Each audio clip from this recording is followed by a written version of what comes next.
inside the car at all times. Whoa! Also keep in mind that in the event of an emergency and you need to contact me, there is an intercom system to the left-hand side of the door in every single car. But once again, just please remember that this is used for emergencies only. And one last thing, everyone, is that we do need to keep our masks on throughout the entire ride. And once again, we You have to be safe from coronavirus throughout the entire ride. That is all for now, so let's begin our journey. Just like that, we have arrived in Asia, over 7,000 miles away, and it does look like our animals have Oh my god, it looks so cool here. But we will be catching up Looks awesome. in 5 to 7 minutes. In the meantime, here is Michelle, one of our zookeepers here at the Bronx Zoo. Hi, my name is Michelle.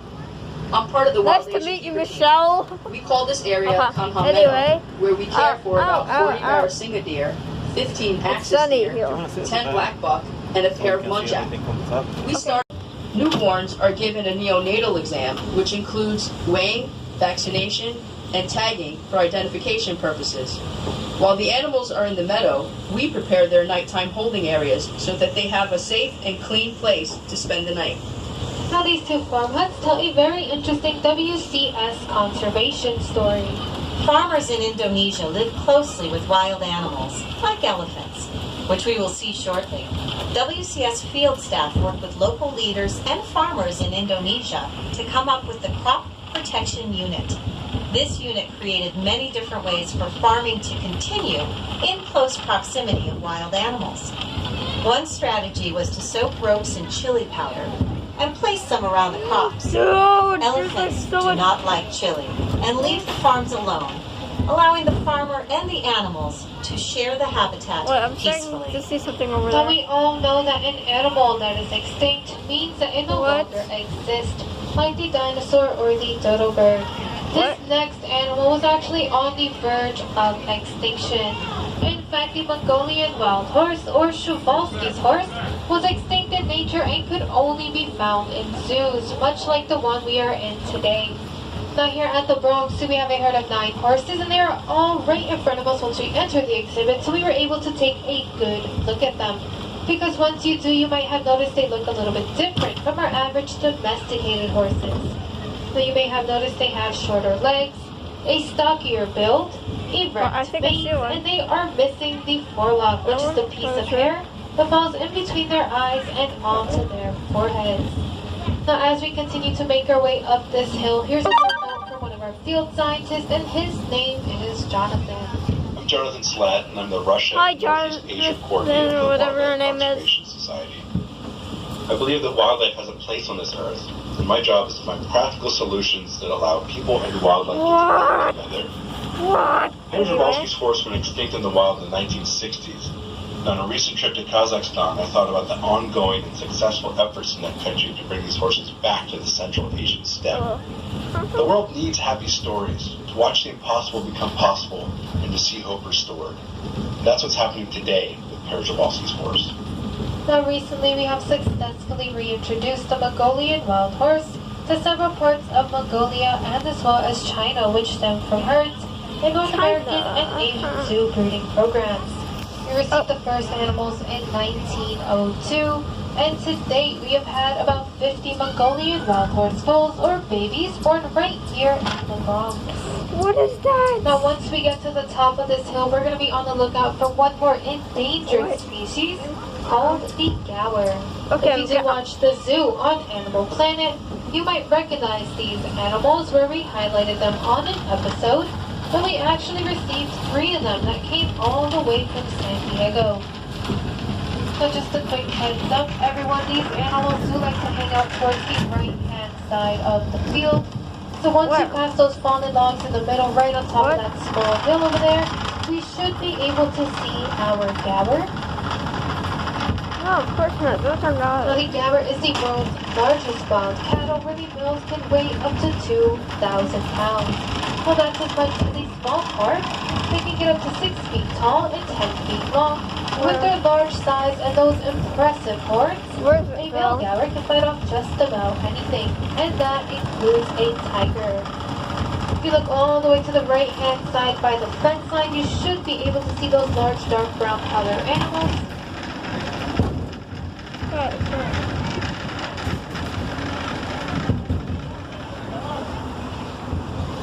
Now, if you can take a good look at those horns from here, the ones that curve inward to the shapes of C's would be the females, and the ones that curve outward and upward to the shape of an L would be the males.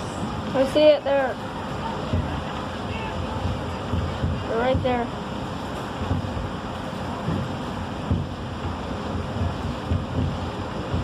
Now you may be noticing a noise coming from the concrete jungle rather than an Asian one. It's easy to forget that the Bronx Zoo sits in the heart of an urban environment, and the noise we are now hearing behind us is the traffic on the Bronx River Parkway. This large fence coming up to the right-hand side is used to help reduce the noise of the city traffic and to help keep our animals nice and calm, which is especially important for the next animal. Now before we get into the next exhibit, just another quick reminder, everyone, that we do need to remain where's the tiger? and keep our hands and feet inside the car because we're going to be on the lookout for our tiger. And the wild tigers are solitary creatures, which is why you will only be seeing one in the exhibit at a time. And their stripes do provide excellent camouflage, so let's keep our eyes peeled, especially in and around those bushes. Look to the left-hand side. To the left-hand side of the exhibit, once you enter, he's going to be walking up towards the back of the exhibit.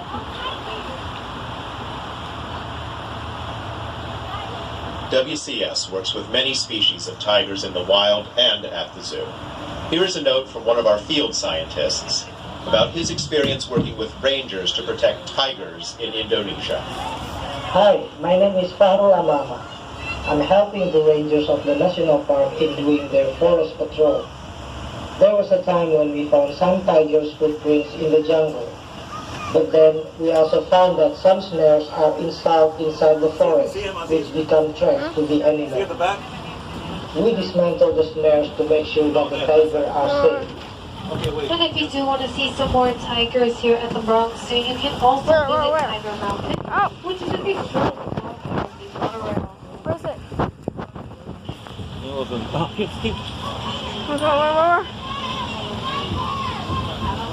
There? See him? Now this small Where? Quick! of the Gower exhibit. And once we pass this hill, we're going to be on the backhand side of the first meadow that Michelle spoke to us about. We're going to be on the lookout for all of our animals. You get it? Yeah. What was that? Now to the left fence line, those large honey-colored deer are called the Barasinga deer. Barasinga means 12-tined in Hindi, where the males can grow 12 to 14 points on those antlers. Now these small tan-colored animals and dark brown-colored animals would be the black buck antelope. And they are a sexually dimorphic. Oh my god, it's been 8 minutes recording already. Males look different from each other. The ones with the light tan coats and no horns would be the females, while the ones with the dark brown coats and spiraled horns would be the males.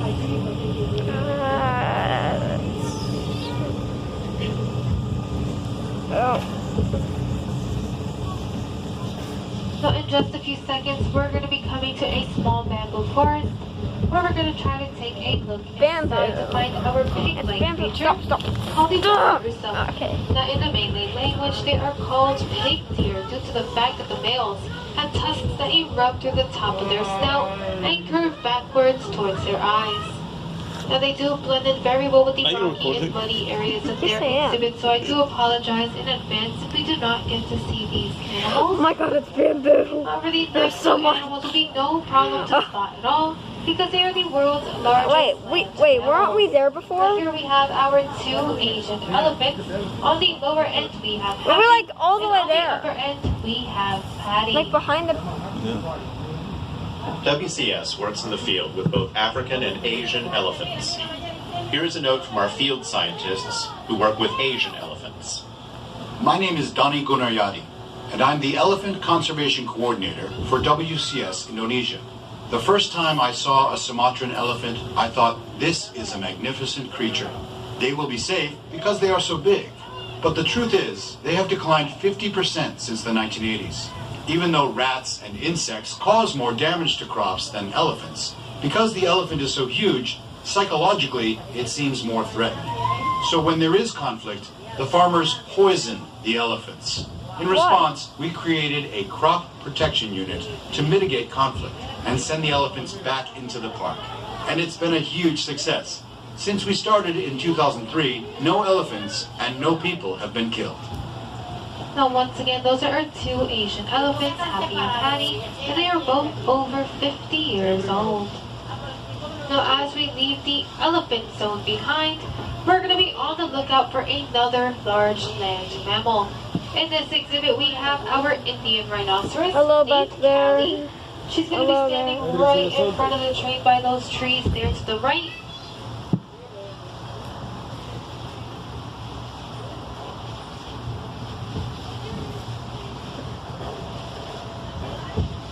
Now many people describe rhinos as being armor-plated. However, this is not true at all. Rhinos are actually covered in a layer of skin that has many folds in it, and although it may look thick and tough, it is actually very sensitive to the sun and to the bugs. Now, a rhino's favorite way to protect their skin is to sit in a mud wallow just like the one we are passing in front of us. They'll lay around in the mud until they feel that they are safe enough from the sun or from the bugs. However, in some cases, this may not be enough. Now, as for one of our other rhinos here at the Bronx Zoo named Penny, before she is allowed to come out onto the exhibit, the zookeepers actually need to apply sunblock to her face so she won't sunburn.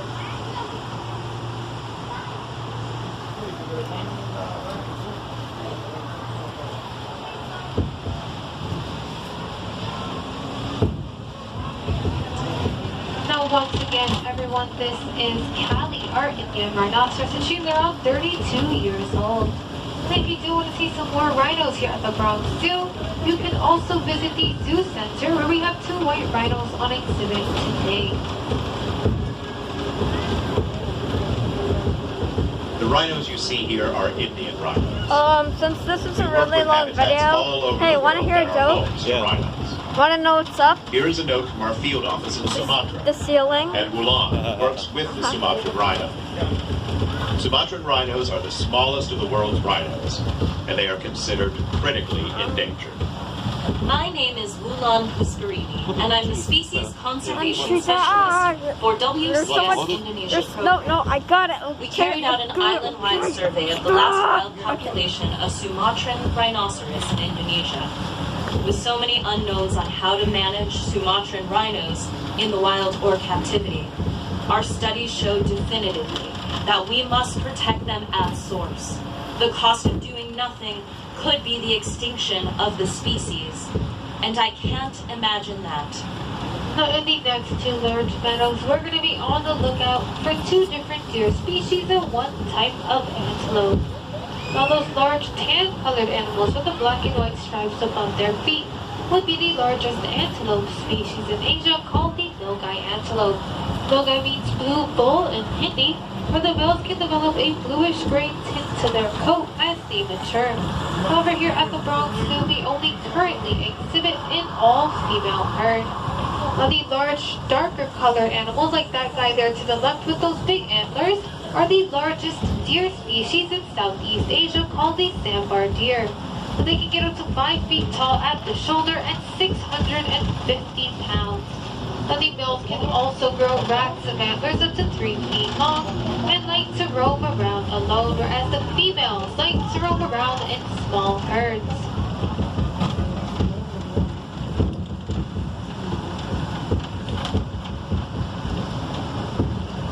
Why is it quiet all of a sudden? Huh? Why is it quiet all of a sudden? So you want to know what's up? The ceiling is up, by the way. Why is there a D in fridge, but in refrigerator there's not? And why an old McDonald had a farm and yours had? I don't know, because that means he had it.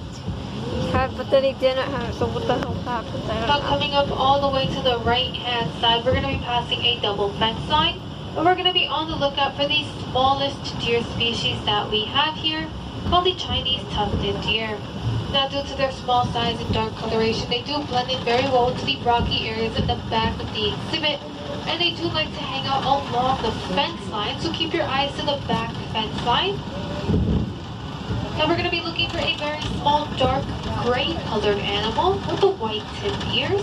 And just like a white-tailed deer here in New York, they have a white-tailed rope which they use to help alert each other to danger, and as well as to help a fawn follow its mother while in flight. There's going to be one to the right-hand side on top of the hill. It's a very small deer, and that is actually a fully grown adult at just under 40 pounds.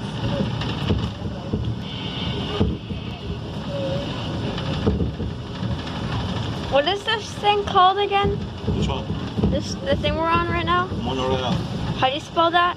Now in just a few seconds, we're going to be crossing back over the Bronx River. M-O-N-O? This is going to be the highest point in the tour at over 35 feet above the water. So it does make for a perfect photo opportunity, especially now that the leaves are changing colors.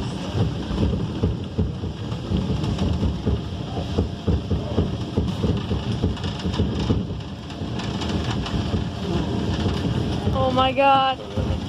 Woo! Wow. Bronx River.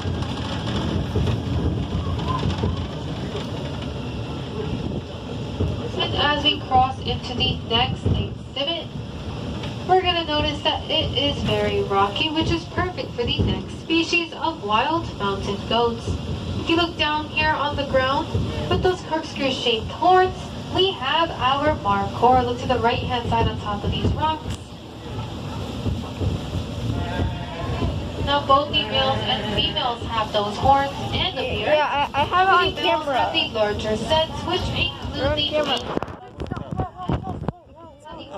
horns can reach up to 1 foot tall, while the male's horns can reach up to 5 feet tall. The markhor have also been known to climb trees to get to the fresher foliage at the top. And they can also jump up to 6 feet high from a standstill position. Now the bottoms of their hooves have a special rubbery cord to them, which allow them to traverse the mountainous slopes that they call home. What's that? And for the next and last animal, everyone, we do need to keep our voices nice and slow for him, because he does get scared quite easily. Now once we pass this large tree, look down to the smaller tree in the smaller enclosure, you will find our red panda named Linus. Master Shifu. Where is it? I'm gonna do that. It's in that tree there. Now once again, for those of you in the back of the train, now guys, we do need to sit down, please. Oh my god. Once you pass that large tree coming up to your right-hand side of the back, look down to the smaller tree in the smaller enclosure. You will find our red panda named Linus. Now Linus there does have a son named Chestnut, who you can visit at the Himalayan Highlands exhibit, which is just a short walk from the monorail. All you have to do to get there is exit Asia up the stairs and take a right. You're going to follow the pathway all the way down, which will lead you to the entrance. You can also see one of Asia's big cats, the snow leopard. However, if you have not yet been to Jungle World, I would highly recommend it. The entrance to Jungle World will be directly across from the exit of the monorail. Now as we finish rounding that bend, our journey is almost at an end. You've heard some of our zookeepers here at the Bronx Zoo and some of our scientists out in the field. And we hope that you have been inspired by what you have heard and seen today.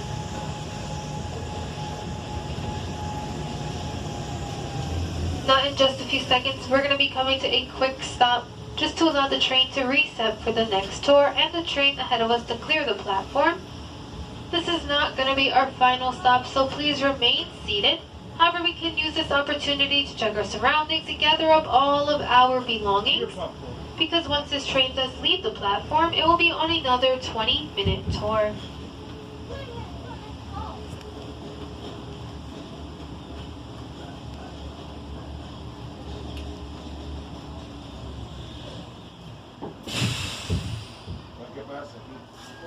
Okay. The trees. Where? Show the trees. What are you at? Come like this. Show the trees. No, we don't zoom. Oh, it's wrong. Sit like this. Yeah. Okay. Go. Up.